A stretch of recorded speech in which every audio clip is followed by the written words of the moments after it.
ദൈവനാമം മഹത്വപ്പെടുമാറാകട്ടെ. നമുക്ക് ഇന്നത്തെ ചിന്തയ്ക്കായിട്ട് 1 കൊരിന്ത്യർ 7-ാമത്തെ അധ്യായത്തിലേക്ക് നമ്മുടെ ശ്രദ്ധ തിരിക്കാം. 7-ാമത്തെ അധ്യായത്തിൻ്റെ 7 മുതൽ 9 വരെയും അതിനുശേഷം 25 തൊട്ട് 38 വരെയുള്ള വാക്യങ്ങളും നമുക്കിതെല്ലാം ഒരുമിച്ച് ചിന്തിക്കാം. നേരത്തെ ഓർപ്പിച്ചതുപോലെ ഈ ഒരു പാസേജിൻ്റെ 2 ഭാഗങ്ങളായിട്ടാണ് ഞാൻ പ്രസംഗിക്കുന്നത്. അതിപ്പോഴും അടുത്ത സെഷനിലും, അതുകൊണ്ട് കഴിവുള്ളിടത്തോളം അടുത്ത സെഷനിലും എല്ലാവരും ഇരിക്കണമെന്ന് അപേക്ഷിക്കുന്നു. ഞാൻ ഈ പറഞ്ഞ സെക്ഷനിൽ ഏകദേശം 17 വാക്യങ്ങളുണ്ട്. ഇതിൽ 6 കാര്യങ്ങളാണ് പൗലോസിന് പറയാനുള്ളത്. അത് നമുക്ക് ഓരോന്നോരോന്നായിട്ട് നോക്കാം. From verse 7 to 9 and from verse 25 to 38 there are 17 verses, and Paul has 6 things to say, and we will look at them one by one. Number 1, introduction to the 2 callings that a believer has in regard to physical relationships. വിവാഹം എന്നുള്ള കാര്യത്തോടുള്ള ബന്ധത്തിൽ ഒരു വിശ്വാസിക്ക് ഉണ്ടാവാൻ സാധ്യതയുള്ള 2 പ്രത്യേക വിളികളുടെ ഒരു ആമുഖമാണ് നമ്മളിവിടെ കാണുന്നത്. Each person in the church of Corinth has their own calling with regard to marital status. വിവാഹം എന്നുള്ള ഒരു കാര്യത്തിനോടുള്ള ബന്ധത്തിൽ കൊരിന്ത്യ സഭയിലുള്ള ഓരോ വിശ്വാസിക്കും അവരുടേതായിട്ടുള്ള ഒരു വിളിയുണ്ട്. One has the gift of being married and the other has the gift of remaining single. ഒരു വ്യക്തിക്ക് വിവാഹം കഴിക്കാനുള്ള ഒരു വരവും മറ്റൊരു വ്യക്തിക്ക് വിവാഹം കഴിക്കാതെ ജീവിക്കാനുള്ള ഒരു വരവും. The fact that Paul uses the word gift to describe both these choices tells the following things. ഈ 2 വിളിക്കും ഒരു ദാനം എന്ന നിലയിൽ പൗലോസ് ഇതിനെ സംബോധന ചെയ്യുമ്പോൾ ഞാൻ ഈ പറയാൻ പോകുന്ന 2 കാര്യങ്ങളാണ് അതിൽ അടങ്ങിയിരിക്കുന്നത്. 1, both marriage and celibacy are equal in God's sight, and one calling is not superior to the other. വിവാഹം കഴിക്കുന്നതും വിവാഹം കഴിക്കാതിരിക്കുന്നതും ദൈവത്തിൻ്റെ ദൃഷ്ടിയിൽ ഒരുപോലെയാണ്, ഒന്ന് മറ്റൊന്നിനേക്കാൾ ശ്രേഷ്ഠമല്ല. In other words, God doesn't love a married person more than the one who is single, or vice versa. വിവാഹം കഴിക്കാത്ത ഒരാളേക്കാൾ വിവാഹം കഴിച്ച ഒരാളെ ദൈവം കൂടുതലായിട്ട് സ്നേഹിക്കുന്നില്ല, തിരിച്ചും അങ്ങനെ തന്നെയാണ്. Second thing, both are enabled by God and comes from God, and therefore it must be valued by those who receive it. ഇത് 2 ദൈവത്താൽ സാധ്യമാകുന്ന കാര്യങ്ങളാണ്. ഇത് 2 ദൈവത്തിൽ നിന്ന് വരുന്ന കാര്യങ്ങളാണ്. അതുകൊണ്ട് ഇത് ലഭിക്കുന്ന ആൾ ഇതിന് മൂല്യം കൊടുക്കണം. So this is the first thing in this section. The second thing is Paul's personal choice in the issue of marital status.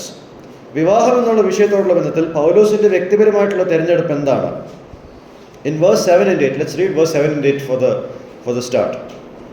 7-ാം വാക്യം, സകല മനുഷ്യരും എന്നെപ്പോലെ ആയിരിക്കണം എന്ന് ഞാൻ ഇച്ഛിക്കുന്നു. എങ്കിലും ഒരുവന് ഇങ്ങനെയും ഒരുവന് അങ്ങനെയും താന്താന്റെ കൃപാവരം ദൈവം നൽകിയിരിക്കുന്നു. വിവാഹം കഴിയാത്തവരോടും വിധവമാരായവരോടും അവർ എന്നെപ്പോലെ വാർത്തുകൊണ്ടാൽ അവർക്ക് കൊള്ളാം എന്ന് ഞാൻ പാടുന്നു. Paul has chosen to remain unmarried as seen in these 2 verses. ഈ 2 വാക്യങ്ങൾ നാം കാണുന്നത് പോലെ പൗലോസ് വിവാഹം കഴിക്കാതിരിക്കുവാനാണ് താൻ തിരഞ്ഞെടുത്തിരിക്കുന്നത്. And we tend to think that Paul was always unmarried based on verse 8. 7-ന്റെ 8-ാമത്തെ വാക്യത്തിനെ ആസ്പദമാക്കി പലപ്പോഴും നമുക്കൊരു ചിന്തയുണ്ട്, പൗലോസ് എല്ലായ്പ്പോഴും വിവാഹം കഴിച്ചിട്ടില്ലായിരുന്നു എന്നുള്ളൊരു ചിന്ത നമ്മളുടെ മനസ്സിലേക്ക് കടന്നു പോകുമായിരിക്കും. However, circumstantial evidence leans heavily to Paul having been married and then having become a widower. സാഹചര്യ തെളിവ് നമുക്ക് പറയുന്നൊരു കാര്യം, പൗലോസ് ഒരു കാലത്ത് വിവാഹം കഴിക്കുകയും പിന്നീട് വിഭാര്യനാകുകയും ചെയ്യുന്ന ഒരു കാര്യമാണ്. The pride and joy of every Jewish man was to be married and be a proud father of sons. ഒരു യഹൂദ പുരുഷനെ സംബന്ധിച്ചിടത്തോളം അയാളുടെ പ്രശംസയും സന്തോഷവും എന്ന് പറയുന്നത് വിവാഹം കഴിക്കുകയും മക്കളുടെ പിതാവായിരിക്കുകയും ചെയ്യുക എന്നുള്ളൊരു ചിന്തയാണ്. That's how a Jewish man used to think. Jewish boys were expected to marry sometime before the age of 20. 20 വയസ്സിന് മുമ്പെയാണ് യഹൂദ ബാലന്മാർ വിവാഹം കഴിക്കാനുള്ളൊരു പ്രായമായിട്ട് അവർ നിശ്ചയിച്ചിരുന്നത്. Tradition says that a good Pharisee was a married man with a family. ചരിത്രവും പാരമ്പര്യവും അനുസരിച്ച് നമുക്ക് മനസ്സിലാക്കാൻ കഴിയുന്നൊരു കാര്യം, ഒരു നല്ല പരീശനാകുക എന്ന് പറയുന്നത് വിവാഹിതനായി കുടുംബത്തോടെ താമസിക്കുന്ന ഒരാളെന്ന നിലയിലാണ് ഒരു പരീശനെ അവർ കണ്ടിരുന്നത്. Now if you read Acts 26 verse 10, it tells us that based on Paul's vote to harass believers, he was part of the Sanhedrin. അപ്പോസ്തല പ്രവൃത്തി 26:10 വാക്യം നമ്മൾ വായിക്കുമ്പോൾ വിശ്വാസികളെ പീഡിപ്പിക്കുവാൻ പൗലോസ് സമ്മതം കൊടുത്തു എന്നുള്ള കാര്യത്തെ നമ്മൾ കണക്കിലെടുത്താൽ നമുക്ക് മനസ്സിലാക്കാൻ കഴിയുന്നൊരു കാര്യം, താൻ സൻഹെദ്രിൻ കൂട്ടത്തിൻ്റെ ഒരു ഭാഗമായിരുന്നു എന്നുള്ളതാണ്. യഹൂദ മഹാസഭയുടെ ഒരു അംഗമാകണമെങ്കിൽ അവർ മക്കളുള്ളവരായിരിക്കണം. To be a member of the Jewish council, they should be fathers of children because such people were more likely to lean towards mercy. മക്കളുള്ള വ്യക്തികൾക്ക് മാത്രമേ ഒരു തീരുമാനം എടുക്കുമ്പോൾ കരുണയുടെ ഒരു പശ്ചാത്തലത്തിൽ തീരുമാനം എടുക്കുവാൻ സാധിക്കത്തുള്ളൂ. Probably his family didn't survive long. അവർ അധികം നാളും ജീവിച്ചിരുന്നില്ല എന്ന് വേണം നമുക്ക് ഒരു പക്ഷേ കരുതാൻ. Or else they would have disowned him when he came to faith, a fact that is assumed from 7 verse 15. 7-ാമത്തെ അധ്യായത്തിന്റെ 15-ാമത്തെ വാക്യത്തിൽ നമുക്ക് അനുമാനിക്കാൻ പറ്റുന്ന ഒരു കാര്യം എന്താണ്? ഒന്ന് വായിച്ചേ. അവിശ്വാസി വേർപിരിയുന്നുവെങ്കിൽ പിരിയട്ടെ, ഈ വകയിൽ സഹോദരനോ സഹോദരിയോ ബദ്ധയായിരിക്കുന്നില്ല, എന്നാൽ സമാധാനത്തിൽ ജീവിക്കാൻ ദൈവം നമ്മെ വിളിച്ചിരിക്കും. ഓക്കെ, ഇതിന്റെ മറ്റൊരു വശം എന്ന് പറയുന്നത്, ഒരുപക്ഷെ പൗലോസ് വിശ്വാസത്തിൽ വന്നപ്പോൾ തൻ്റെ കുടുംബം തന്നെ തിരസ്കരിച്ചു എന്ന് നമുക്ക് മനസ്സിലാക്കാൻ കഴിയും. അത് ഈ ഒരു വാക്യത്തിൽ നിന്ന് നമുക്കൊരു സൂചനയായിട്ട് നമുക്ക് എടുക്കാൻ സാധിക്കും.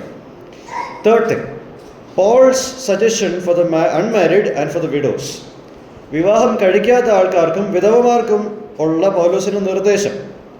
Although Paul expresses his suggestion to all of the Corinthians regarding celibacy in verse 7, he focuses his attention to those who are unmarried and are widows in verse 8. പൊതുവായി പൗലോസ് വിവാഹം കഴിക്കാതിരിക്കുന്ന കാര്യത്തെപ്പറ്റി 7-ാമത്തെ വാക്യത്തിൽ പറഞ്ഞുവെങ്കിൽ പോലും വിവാഹം കഴിക്കാത്ത ആൾക്കാരും വിധവമാരെ പറ്റിയും 8-ാമത്തെ വാക്യത്തിൽ താൻ സംബോധന ചെയ്യുന്നുണ്ട്. And he tells them that it is good for them to stay unmarried as he is. താനായിരിക്കുന്നത് പോലെ വിവാഹം കഴിക്കാതിരിക്കുന്നത് അവർക്ക് നല്ലത് എന്ന് പറയുന്നുണ്ട്. Now let's read verse 25 to connect with this. കന്യകമാരെ കുറിച്ച് എനിക്ക് കർത്താവിന്റെ കൽപ്പനയില്ല, എങ്കിലും വിശ്വസ്തനാകുവാൻ തക്കവണ്ണം കർത്താവിന്റെ കൽപ്പന ലഭിച്ചവനായി ഞാൻ അഭിപ്രായം പറയുന്നു. ഓക്കെ, 25-ാമത്തെ വാക്യത്തിൽ നമ്മൾ എന്താണ് കാണുന്നത്? He zeroes on his focus on virgins and tells them his judgment about this topic of celibacy, regarding which he has no command from the Lord. 25-ാമത്തെ വാക്യത്തിൽ കന്യകമാരോടുള്ള ബന്ധത്തിൽ താൻ ഒരു കാര്യം പറയുമ്പോൾ, വിവാഹം കഴിക്കാതിരിക്കുന്നതിൻ്റെ വിഷയത്തിൽ താൻ തൻ്റെ ഒരു നിർദ്ദേശം, ഇതിനെപ്പറ്റി തനിക്ക് കർത്താവിൽ നിന്നും ഒരു കൽപ്പനയില്ല, പക്ഷേ തൻ്റെ ഒരു നിർദ്ദേശം താനിവിടെ മുന്നോട്ട് വയ്ക്കുന്നുണ്ട്. So here are a few things we should understand. Number 1, in Jesus earthly ministry, Jesus hasn't spoken on this in the form of a command. കർത്താവ് ഭൂമിയിൽ ശുശ്രൂഷ ചെയ്തുകൊണ്ടിരുന്ന സമയത്ത് ഒരു കൽപ്പനയുടെ രൂപത്തിൽ ഈ വിഷയത്തോടുള്ള ബന്ധത്തിൽ താനൊന്നും പറഞ്ഞിട്ടില്ല. However, Jesus has briefly mentioned about some being unmarried for the sake of God's kingdom, and he also mentioned that those who could do it must do so. Mathai സുവിശേഷം 19-12 വാക്യത്തിൽ കർത്താവ് ഇങ്ങനൊരു പരാമർശം ജസ്റ്റ് പറഞ്ഞു വിട്ടുന്നേ ഉള്ളൂ. അതായത് ദൈവരാജ്യത്തിൻ്റെ കാരണത്താൽ ചിലർ വിവാഹം കഴിക്കാതിരിക്കുന്നു എന്നുള്ളതും അങ്ങനെ വിളിയുള്ളവർ അത് തന്നെ ചെയ്യണമെന്നുള്ളതും താൻ പറഞ്ഞ് അത് വിടുകയാണ്. Since it was in the form of A suggestion and since it included an enabling, Paul also presents it as a suggestion. കർത്താവ് അതൊരു കൽപ്പനയായിട്ടല്ല മറിച്ചൊരു നിർദ്ദേശമായിട്ടും പറഞ്ഞതുകൊണ്ടും അതിനൊരു ദൈവികമായിട്ടുള്ളൊരു ശക്തിപ്പെടൽ അതിനുള്ളത് കൊണ്ടും പൗലോസ് അത് തന്നെ പറയുമ്പോൾ ഒരു നിർദ്ദേശമായിട്ടാണ് പറയുന്നത്. കർത്താവ് പറഞ്ഞിട്ടില്ലാത്തൊരു കൽപ്പന കർത്താവിൻ്റെ പേരിൽ ഒരു കൽപ്പനയായിട്ട് പൗലോസ് പറയുന്നില്ല. Paul doesn't give a command based on something that Jesus hasn't given as a command. The next thing, since Paul was made an apostle by God in 1 verse 1, and he has been trustworthy regarding it, Paul looks at his trustworthiness and appointment as an apostle and credits it to the Lord's mercy. 1-ാമത്തെ അധ്യായത്തിൻ്റെ 1-ാമത്തെ വാക്യത്തിൽ ദൈവം പൗലോസിനെ ഒരു അപ്പോസ്തലനായിട്ട് നിയമിച്ചു എന്നതും ഇതുവരെ താൻ അതിൽ വിശ്വാസയോഗ്യനായിരുന്നു എന്നുള്ളതും ഒക്കെ നമ്മൾ കണക്കിലെടുക്കുമ്പോൾ പൗലോസ് തൻ്റെ അപ്പോസ്തലൻ എന്നുള്ള നിയോഗവും അതിലുള്ള തൻ്റെ വിശ്വസ്തതയും നോക്കി അതിന് ഒരു കാരണം താൻ കണ്ടെത്തുന്നുണ്ട്. ആ കാരണം എന്താണ്? കർത്താവിൻ്റെ കരുണ. So standing under that mercy of God, he gives an opinion that glorifies God. തനിക്ക് ദൈവം കൊടുത്തിട്ടുള്ള ഈ അപ്പോസ്തോലികതയുടെ ഉത്തരവാദിത്വം താൻ ഇതൊരു വിശ്വസ്തയായിട്ട് നിന്നു എന്നുള്ളത് ദൈവത്തിൻ്റെ കരുണ നിമിത്തമാണ് എന്നുള്ളത് കണ്ടിട്ട് അതിന് കീഴിൽ നിന്ന് ദൈവത്തിന് മഹത്വം കൊടുക്കുന്ന ഒരു അഭിപ്രായമാണ് താൻ ഇവിടെ പറയുന്നത്. So Paul's suggestion or judgment on this issue. Paul repeats in verse 26 what he earlier mentioned in verse 8. 8-ാമത്തെ വാക്യത്തിൽ താൻ പറഞ്ഞ കാര്യം ഇവിടെ 26-ാമത്തെ വാക്യത്തിൽ താൻ അത് ആവർത്തിക്കുന്നുണ്ട്. ഇതാണ് പൗലോസിന് ഇതിനെ പറ്റിയുള്ള നിർദ്ദേശം അല്ലെങ്കിൽ തീരുമാനം. 26-ാമത്തെ വാക്യം ഒന്ന് വായിക്കാം. ഇപ്പോഴത്തെ കഷ്ടത നിമിത്തം ഞാൻ പറഞ്ഞതുപോലെ മനുഷ്യൻ അങ്ങനെ തന്നെ ഇരിക്കുന്നത് അവന് നന്നായി എന്ന് എനിക്ക് തോന്നുന്നു. നീ ഭാര്യയോട് ബന്ധപ്പെട്ടിരിക്കുന്നു. 27-ാമത്തെ വാക്യം കൂടെ വായിക്കാം. നീ ഭാര്യയോട് ബന്ധിക്കപ്പെട്ടിരിക്കുന്നു. ഓ, വേർപാട് അന്വേഷിക്കരുത്. നീ ഭാര്യ ഇല്ലാത്തവനോ ഭാര്യയെ അന്വേഷിക്കരുത്. Okay. If someone is pledged to marry a woman, he should not seek to be released. If someone is free from such a commitment, he should not take a wife. വിവാഹം കഴിക്കാൻ നിശ്ചയിക്കപ്പെട്ടിട്ടുണ്ടെങ്കിൽ അതിൽ നിന്നും മാറിപ്പോകരുത്. വിവാഹം കഴിക്കാൻ ഇതൊരു താൻ തീരുമാനം എടുത്തിട്ടില്ലെങ്കിൽ പെട്ടെന്ന് പോയി വിവാഹം ചെയ്യരുത് എന്നുള്ള ഒരു opinion. So this is an opinion that can be considered by those who are interested in celibacy. വിവാഹം കഴിക്കാതെ ജീവിക്കാൻ താല്പര്യമുള്ളവർക്ക് പൗലോസ് കൊടുക്കുന്ന ഒരു അഭിപ്രായമാണ്. This is not a hard and fast rule. ഇതൊരു അഭിപ്രായമായിട്ട് മാത്രമാണ് ഇവരത് കാണേണ്ടത്. ഇതൊരു കഠിനമായ ഒരു നിയമത്തിൻ്റെ രൂപത്തിൽ പൗലോസ് ഇതിനെ അവതരിപ്പിക്കുന്നില്ല. So here we have our first lesson.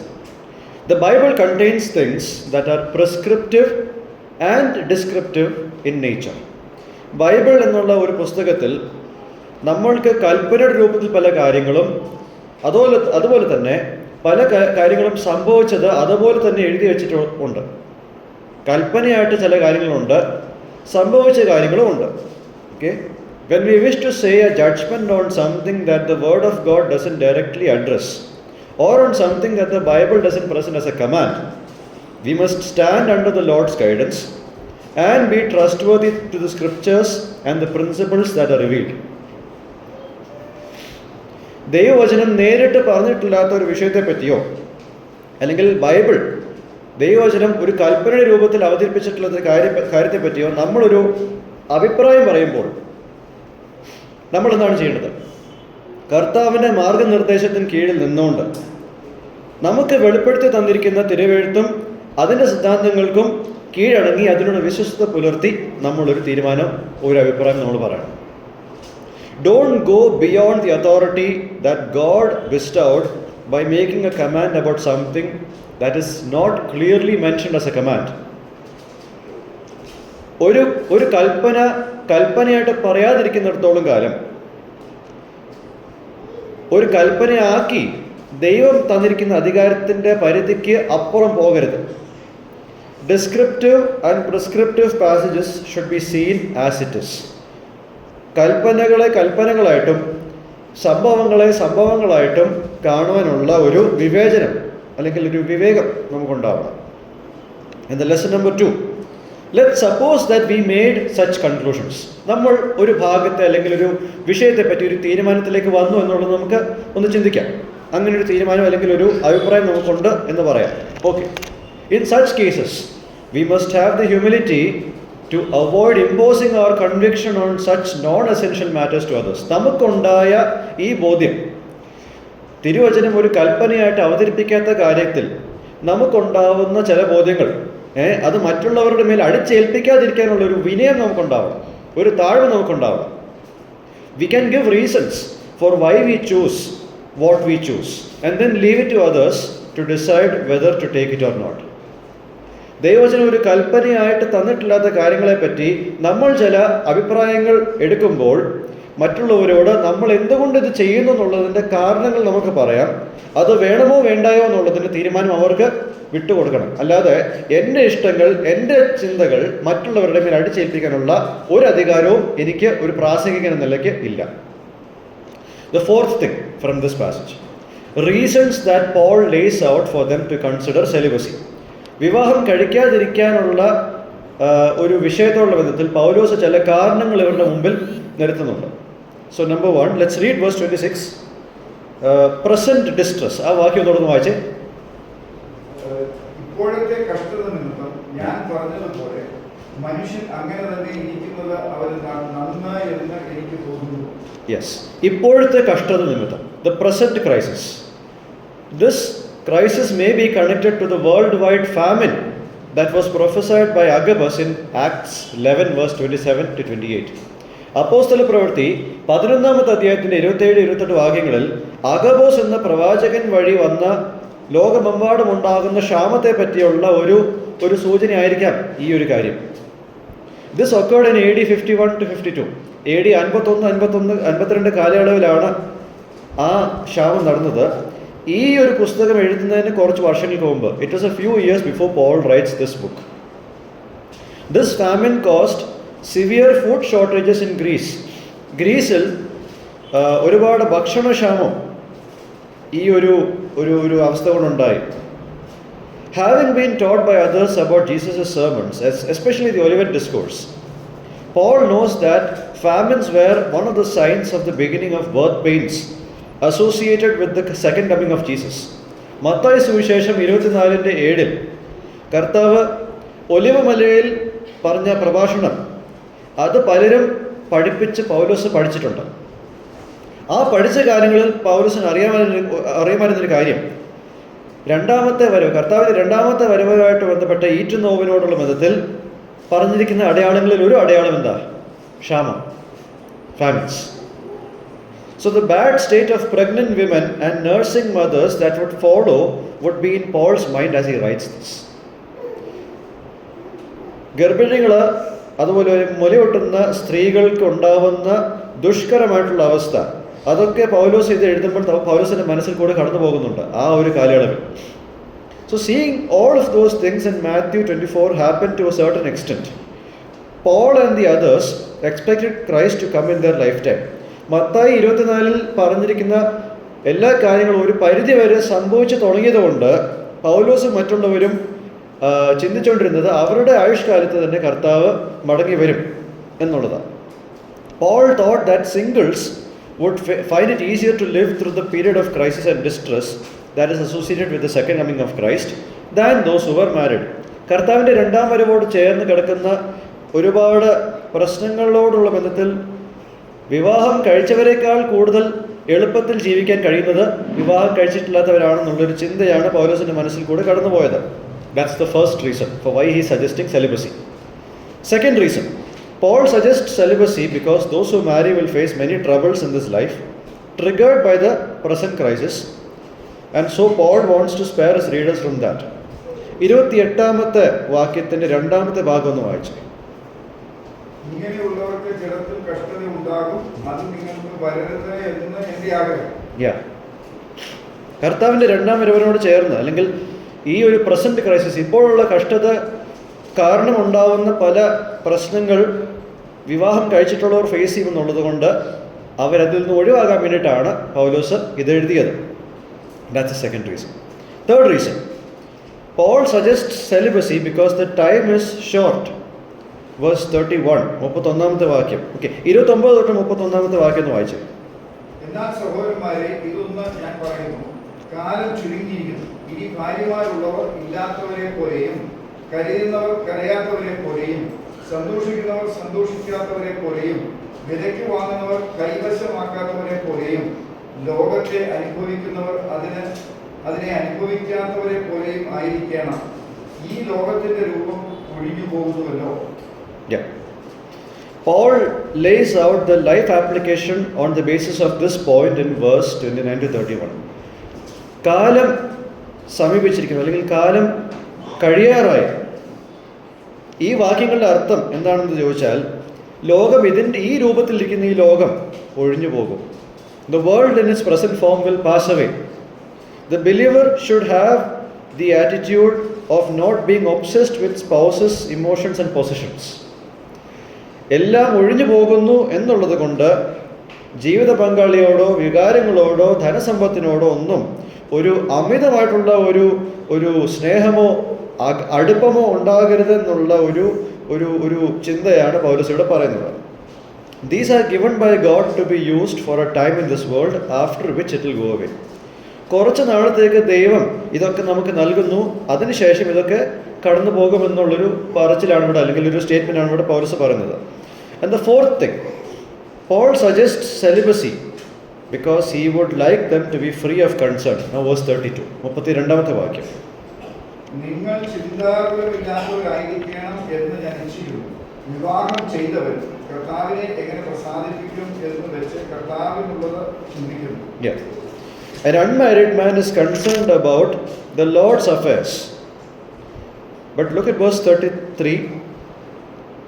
വിവാഹം ചെയ്തവൻ ഭാര്യയെ എങ്ങനെ പ്രസാദിപ്പിക്കും എന്ന് വെച്ച് ലോകത്തിനുള്ളത് ചിന്തിക്കുന്നു. Yeah. An unmarried woman or virgin is concerned about the Lord's affairs, but a married person, okay, let's come to the married person later. Her aim is to be devoted to the Lord in both body and in spirit. വിവാഹം കഴിച്ചിട്ടില്ലാത്ത ഒരു സ്ത്രീയോ അല്ലെങ്കിൽ കന്യകയോ അവരുടെ ഉദ്ദേശം എന്ന് പറയുന്നത് ശാരീരികമായിട്ടും ആത്മാതലത്തിലും കർത്താവിനോട് ഭക്തിയോട് ജീവിക്കുക, പൂർണ്ണമായിട്ട് ഏൽപ്പിച്ചു കൊടുത്ത് ജീവിക്കുക എന്നുള്ളതാണ്. However, a married man is concerned about the affairs of this world. ലോകത്തിൻ്റെ കാര്യത്തിലാണ് വിവാഹം ചെയ്തിട്ടുള്ള ആൾക്കാർ എന്തായിരിക്കുന്നത്, അവരതിൽ അവരുടെ മൈൻഡ് ഫോക്കസ് ചെയ്യുന്നത്. Notice that the world doesn't have any negative connotations here. ലോകം എന്നുള്ള വാക്ക് ഇവിടെ ഉപയോഗിക്കുമ്പോൾ ഒരു തെറ്റായ അല്ലെങ്കിൽ ഒരു മോശപ്പെട്ടൊരു കാര്യമായിട്ട് ഉള്ള ഒരു വീക്ഷണത്തിലല്ല പൗലോസ് ആ വാക്ക് ഇവിടെ ഉപയോഗിക്കുന്നത്. It refers to people. ലോകം എന്നുള്ള വാക്ക് ഇവിടെ ഉപയോഗിക്കുമ്പോൾ ആൾക്കാർ, ജനം എന്നുള്ള നിലയിലാണ് ഇതിനെ ഉപയോഗിക്കുന്നത്. Precisely it is about how to please one's wife and care for the children. അതായത് വിവാഹം ചെയ്തിട്ടുള്ള ഒരു പുരുഷൻ, അയാൾ നോക്കുന്നത് ഭാര്യയെ സന്തോഷിപ്പിക്കുന്നത് എങ്ങനെയാണ്, മക്കളെ പരിപാലിക്കുന്നത് എങ്ങനെയാണ് എന്നുള്ള ഒരു ചിന്തയിലാണ് വിവാഹം ചെയ്ത ഒരാൾ മുന്നോട്ട് പോകുന്നത്. Similarly a married woman is concerned about how she can please her husband. Verse 34 അത് വായിക്കണമെന്നില്ല. ഒരു വിവാഹം ചെയ്തൊരു സ്ത്രീ തൻ്റെ ഭർത്താവിനെ എങ്ങനെ സന്തോഷിപ്പിക്കണം എന്ന് പറയുന്നുണ്ട്. Staying unmarried enables people to be free from concern and thus live in the right way in undivided attention to the Lord, as seen in verse 35. 35ാമത്തെ വാക്യം വായിക്കാം. ഞാനിത് നിങ്ങൾക്ക് ഉൾപ്പെടുവാനല്ല, യോഗ്യത വിചാരിച്ചു നിങ്ങൾ ചാവല്യം കൂടാതെ കർത്താവിങ്കൽ സ്ഥിരമായി വസിക്കേണ്ടത് നിങ്ങളുടെ ഉപകാരത്തിനായി അത്രേ പറയുന്നു. എന്നാൽ ഓക്കെ, ദാറ്റ്സ് ഇറ്റ്. അപ്പോൾ വിവാഹം കഴിക്കാതെ ജീവിക്കുക എന്ന് പറയുമ്പോൾ ലോകപ്രകാരം വിവാഹം ചെയ്താൽ ഉണ്ടാകുന്ന, അല്ലെങ്കിൽ ലോകത്തിൽ വിവാഹം ചെയ്താൽ ഉണ്ടാകുന്ന ഉത്തരവാദിത്തങ്ങളിൽ നിന്നും വിട്ടുമാറി പൂർണ്ണമായിട്ടുള്ള അറ്റൻഷൻ കർത്താവിന് കൊടുത്ത് ജീവിക്കാം എന്നുള്ള നിലയിലാണ് പൗലോസ് ഇവിടെ പറയുന്നത്. Now the fifth thing here, Paul's intention in suggesting celibacy. ഇവിടെ വിവാഹം കഴിക്കാതെ ജീവിക്കണം എന്ന് പറയുമ്പോൾ പൗലോസ് അത് സജസ്റ്റ് ചെയ്യുന്നതിൽ പൗലോസിൻ്റെ ഉദ്ദേശം എന്താണ്? See, Paul gives the suggestion to stay single as he is for the Corinthians' own good. കൊരിന്ത്യ വിശ്വാസികളുടെ നന്മയ്ക്കായിട്ടാണ് പൗലോസ് ഇവരോട് വിവാഹം കഴിക്കാതിരിക്കണം എന്ന് പറയുന്നത്. അതല്ലാതെ അവരെ തടയാനോ പരിമിതിപ്പെടുത്താനോ അല്ല. It's not to restrict them. Paul doesn't intend to promote abstinence from marriage against their will as a command here. ഇവിടെ അവരുടെ ഇഷ്ടത്തിന് വിരോധമായിട്ട് പൗലോസ് ഇവിടെ വിവാഹം കഴിക്കരുത് എന്ന് പറയുന്ന കാര്യം ഒരു കൽപ്പനയുടെ രൂപത്തിൽ അവതരിപ്പിക്കുന്നില്ല. അതല്ല പൗലോസിൻ്റെ ഉദ്ദേശം. If he does so, that would contradict what he says in 1 Timothy 4 verse 1 to 4. അത് വായിക്കണമെന്നില്ല. 1 തിമോത്തിയോസ് 4:1 മുതൽ 4 വരെയുള്ള വാക്യങ്ങളിൽ പൗലോസ് എഴുതിയ കാര്യങ്ങളോടുള്ള ബന്ധത്തിൽ ഇത് വിരോധമായിട്ട് മാറും. Those who forbid people to marry are influenced by deceiving spirits that are demonic. വിവാഹം ചെയ്യരുത് എന്നുള്ളൊരു കൽപ്പനയായിട്ട് പറയുന്ന ആൾക്കാർ, അവർ ആരാലാണ് സ്വാധീനിക്കപ്പെട്ടിരിക്കുന്നത്? പൈശാചികമായിട്ടുള്ള ആത്മാക്കളുടെ ഉപദേശത്താൽ സ്വാധീനിക്കപ്പെട്ട ആൾക്കാരാണ് ഇത് ഒരു കൽപ്പനയായിട്ട് മറ്റുള്ളവർക്ക് പറയുന്നത്. നിർദ്ദേശങ്ങൾ പറയാം, അതിലൊരു പ്രശ്നമില്ല. അതൊരു കൽപ്പനയായിട്ട് പറയുമ്പോൾ അത് പൈശാചികമാണ്. So Paul gives them some realistic reasons to consider celibacy. യാഥാർത്ഥ്യത്തെ ആസ്പദമാക്കി ചില കാരണങ്ങൾ ഇവിടെ പൗലോസ് നിരത്തുകയാണ് കല്യാണം കഴിക്കാതിരിക്കാൻ. He doesn't seek others to restrict their passions in order to be like him. മറ്റുള്ളവരെല്ലാം തങ്ങളെപ്പോലെ ആകണം എന്ന് പറയാൻ വേണ്ടിയിട്ട് അവരുടെ ആഗ്രഹങ്ങളെ തടസ്സപ്പെടുത്തി താനൊന്നും ആഗ്രഹിക്കുന്നില്ല. So this is the third lesson that we come with from this passage. In Matthew 19 verse 12, Jesus talks about 3 ways that one ends up being celibate. Mathai സുവിശേഷം 19 അധ്യായത്തിന്റെ 12 വാക്യത്തിൽ ഒരാൾ വിവാഹം കഴിക്കാതിരിക്കുന്ന ഒരു അവസ്ഥയിലേക്ക് എത്തുന്ന 3 പ്രത്യേക സാഹചര്യങ്ങൾ നമുക്കവിടെ കാണാൻ സാധിക്കും. Firstly, it could be due to a physical defect that came at the birth. ജന്മന എന്തെങ്കിലും വൈകല്യങ്ങൾ ഉണ്ടെങ്കിൽ ഉള്ള ഒരു സാഹചര്യം അവിടെ ഒന്നാമതായിട്ട് നമുക്ക് കാണാൻ സാധിക്കും. Second, it could be a physical defect that was inflicted by others. മറ്റുള്ളവരാൽ ശരീരത്തിന് ഉണ്ടായ ഏതെങ്കിലും ഒരു ആഘാതമോ അങ്ങനെയൊക്കെ ആയിരിക്കാം.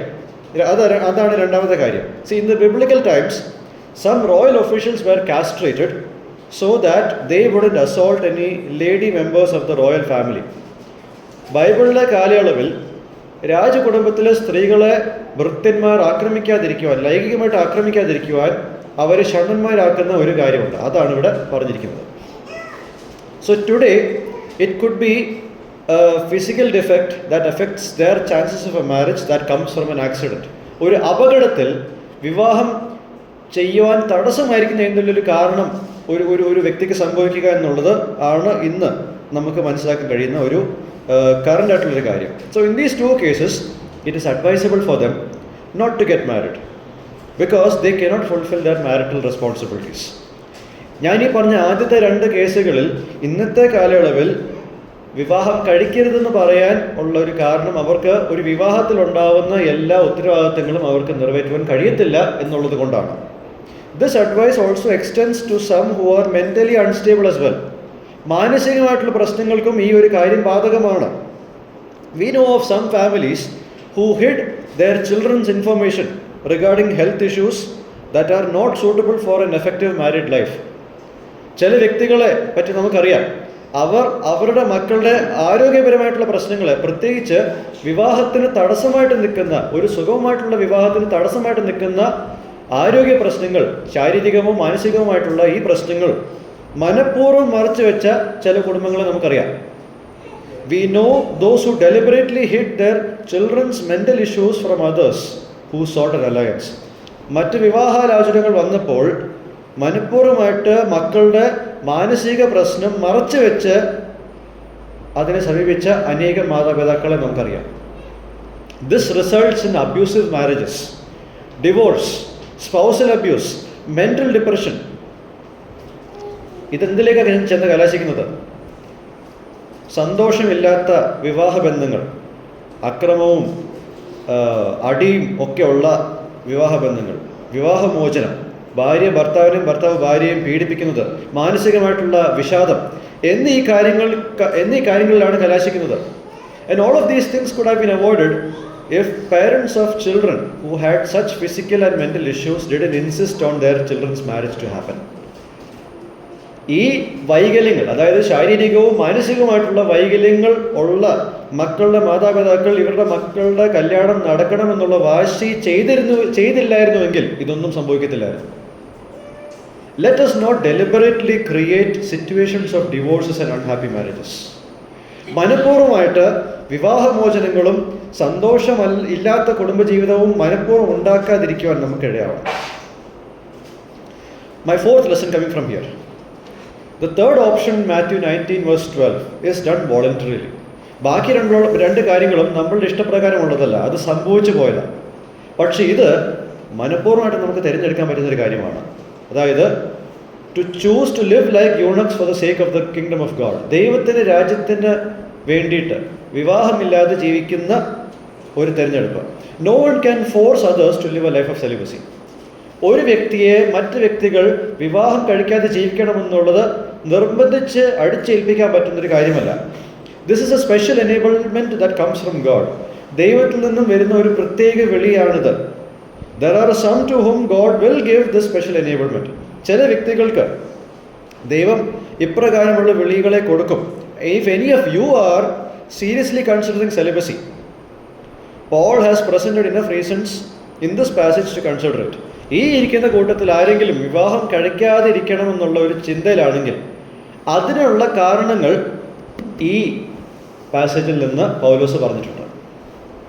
സാധാരണ എല്ലാവരും വിവാഹത്തിന് പ്രഷർ കൊടുക്കുകയാണ് പതിവ്, പ്രത്യേകിച്ച് ചെറുപ്പക്കാരായിട്ടുള്ള ആൾക്കാരിൽ. എന്നാൽ ഇത് സത്യത്തിൽ നമ്മൾ കേൾക്കുന്നതും പറയുന്നതിനേക്കാളും വളരെ വിപരീതമായിട്ടുള്ളൊരു കാര്യമാണ് ഞാനീ പറയുന്നത്.